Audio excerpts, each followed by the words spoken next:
Well, welcome back. Day 3 of my daily vlog. I was up super early this morning.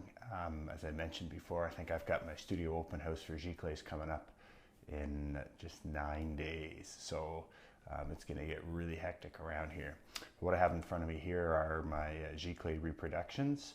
And we've got to get these out to my framer to get stretched before the show. So we already have a lot of them in stock. But just this morning I had to get up and kind of decide what we needed to get stretched before the show, and so I'm going to get these ready, and Diane's going to take them into the stretcher to our framer today. So I'm going to roll these up, but I'm going to talk later today actually about selling your work. I get a lot of requests from artists about how you go about starting to sell your work. And my very first experience with selling was at a studio open house back when I was still in the police force. And that was, again, my very first time selling, and that's still a big part of what we do. My studio open house that we do here, still at home, the one coming up is just for Giclées. So our entire house is going to get converted to a studio for the Giclées. And then we also do an open house later in the year in the fall where it's originals and Giclées. And what started as a very, very small thing with just family and friends has turned into usually the biggest weekend of the year for us. So I'm going to talk a little bit about that later on. Let me get these wrapped up, and next time you see me, I'll be in the studio. We'll get back to work on that little painting.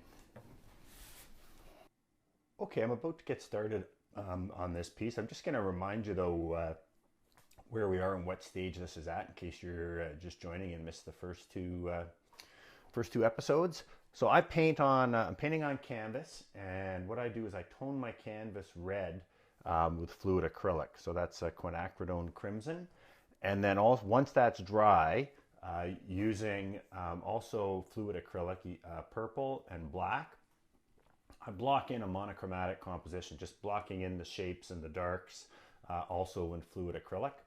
And then once that's dry, then I put a very thin coating of the water-soluble linseed oil on top of the canvas. And then from then I move into the water-soluble oils and paint directly with the water-soluble oils. Now at this stage, all of this up here is still very wet, and the coating of linseed oil that I placed on the canvas where it's still red, that's also wet. So I'll be painting into a wet canvas. And what time is it now? It's 20 to 12. I actually hope normally something like this, hopefully, I mean, knock on wood, should take me, maybe 2-3 hours to get the reflections mostly resolved, but we'll see. You just never know how long it's going to take. But I'm actually going to change the settings on the time-lapse to kind of slow it down a little. So I'll speed up the interval between the shots. But the next thing we'll see is the time-lapse.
was a pretty good time to stop for a couple reasons.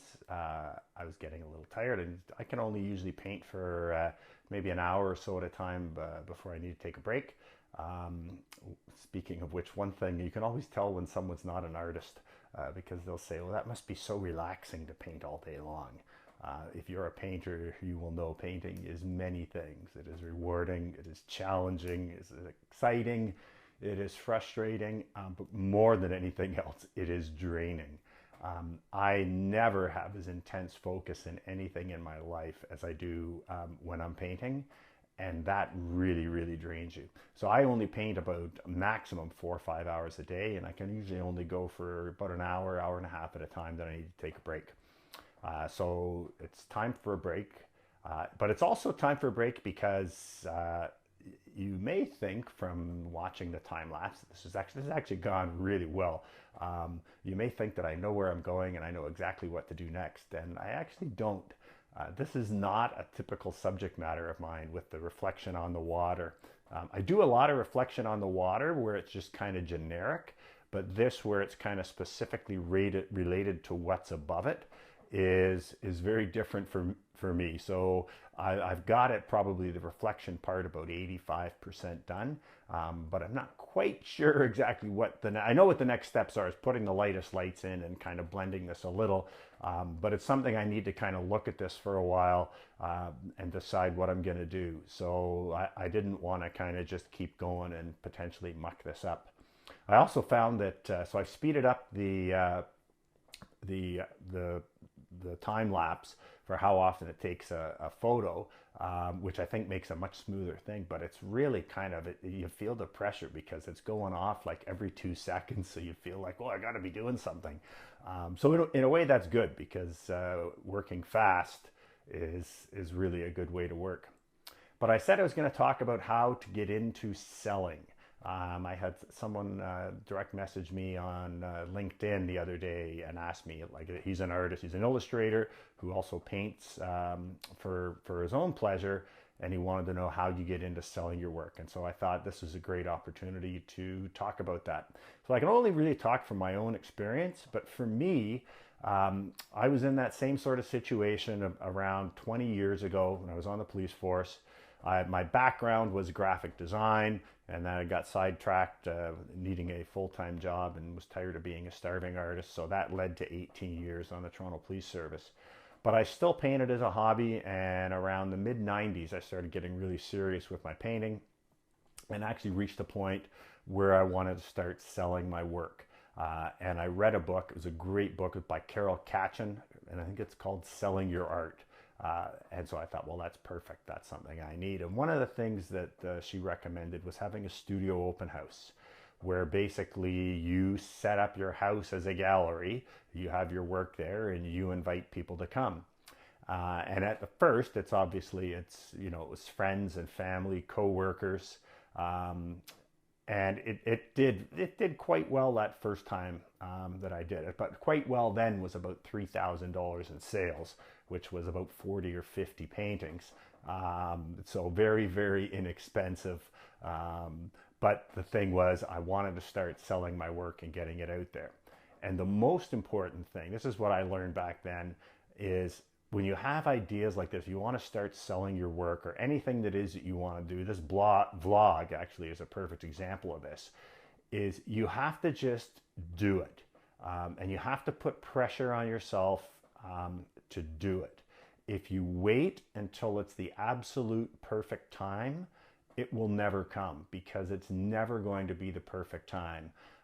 And so what I did when I had my very first studio open house is I gave myself about 8 months lead time and kind of marked the date off in the calendar as that's when my studio open house was going to be. And then I just started telling everybody that I knew that I'm having a show at my house on whatever that date is. And what that did is it put pressure on me to knuckle down, make sure that I painted. I was trying to paint 3 or 4 days a week at that time for 2 or 3 hours in the evening. But it really puts pressure on you to do the work. And that's the most important thing if you're looking to improve as an artist, or if you want to be a professional artist. You need to be able to paint almost every day, because if you are successful, that's how often you're going to have to paint to keep up with the demand. So if you're interested in starting to sell your work and you've never done that, that would be something that I would really recommend. Okay, where was I? Talking about the open house. I thought my iPhone was on the fritz. It kept stopping on me in the recording. But apparently when you delete something from your photos file, it doesn't actually delete it. It just puts it in a separate file. So for those of you who have ever had that problem, apparently you have to go into your albums, find the deleted album, and go through and select everything and actually permanently delete it. So anyways, you learn something new every day. So I've got more room on my phone now, so I can continue with the video. So talking about the open house.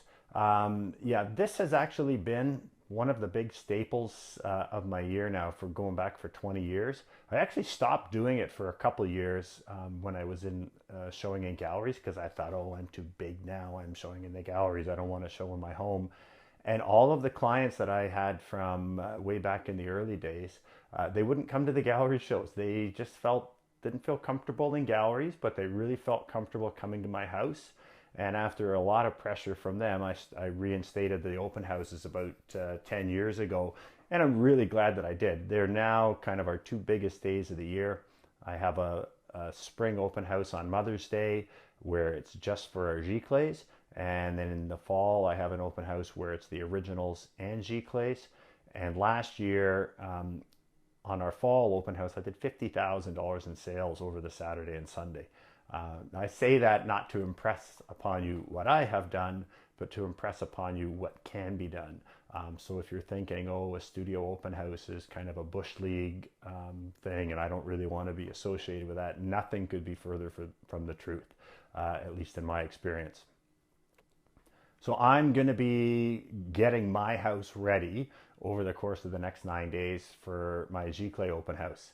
And I will show you that process over the next week on the vlog as well. So if starting to sell your work and actually having a studio open house is something that interests you, then you probably want to pay attention for the next few days. So I'm going to end the kind of me talking part of the video here. I will try and finish this piece, and I'll keep that up on the time lapse. But getting to my call to action, which is something apparently that I never did before and should be doing. So if you like this video, please give me a thumbs up. If you like all of my videos and you want to follow along with me and you want me to continue producing videos, then please subscribe and share it with your friends, and also comments. This series of videos, this vlog, plus all of my YouTube videos are there for you. It's become part of my why in my life right now, to try and impart some of the things that I've learned over the last 18 years of painting professionally, to the point where I'm actually living my dream way beyond my wildest dream. And I realize that I've learned an awful lot of things that can help other people achieve their dream. In art specifically, but I think it applies to anything. If you have a passion that you want to go after and you've always dreamed of doing it and making a living of it, well, I've learned how to do that for me, and there's a lot of things that you can put into practice for yourself as well. So any questions you have that you'd like me to answer, or anything that you'd like me to cover in these videos, I welcome the input. And if there's things that you think I can do to make these videos better. I know we had some real sound issues with the first one, and I appreciate the input, because if you don't tell me, I don't know. So as always, I am Tim Packer, and I thank you for your time, and I will see you tomorrow.